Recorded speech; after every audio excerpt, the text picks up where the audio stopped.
രാജ്യത്തെ നടുക്കിയ പഹൽഗാം ഭീകരാക്രമണത്തിന്റെ ദൃശ്യങ്ങളാണ് ഇപ്പോൾ ഓരോ ഇന്ത്യക്കാരൻ്റെയും കൺമുന്നിൽ.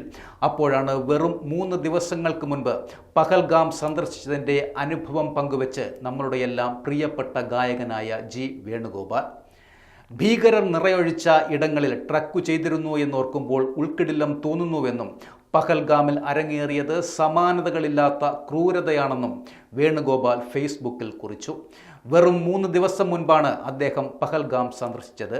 ഈ ഭീകര ആക്രമണത്തോടെ വിനോദയാത്രികരുടെ പറുദീസ എന്ന പദവി ഇതോടെ കാശ്മീരിന് നഷ്ടമാകുമോ എന്നും അദ്ദേഹം തൻ്റെ പോസ്റ്റിൽ ചോദിക്കുന്നു. ചരിത്രം, കണ്ണുനീരും കഷ്ടപ്പാടുകളും മാത്രം കനിഞ്ഞു നൽകിയ പ്രദേശങ്ങളിലൊന്നാണ് കാശ്മീർ.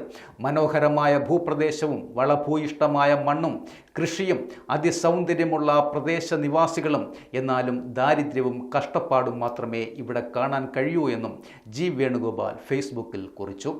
ഇന്നലെയാണ് പഹൽഗാമിൽ സമാനതകളില്ലാത്ത ക്രൂരത അരങ്ങേറിയത്.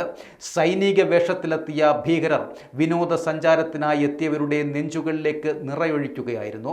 പ്രകൃതി ഒരുക്കിയ അതിമനോഹരമായ ആ പ്രദേശം ഇപ്പോൾ മനുഷ്യൻ്റെ രക്തത്തിൽ കുതിർന്നു കിടക്കുകയാണ്.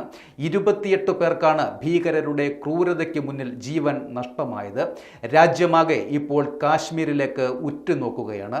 നിസ്സഹായരായ സാധാരണക്കാരുടെ ജീവൻ കവർന്ന ഭീകരർക്കുള്ള മറുപടി നമ്മുടെ രാജ്യം തിരികെ നൽകുമെന്ന പ്രതീക്ഷയിൽ തന്നെയാണ് ഓരോ ഭാരതീയനും.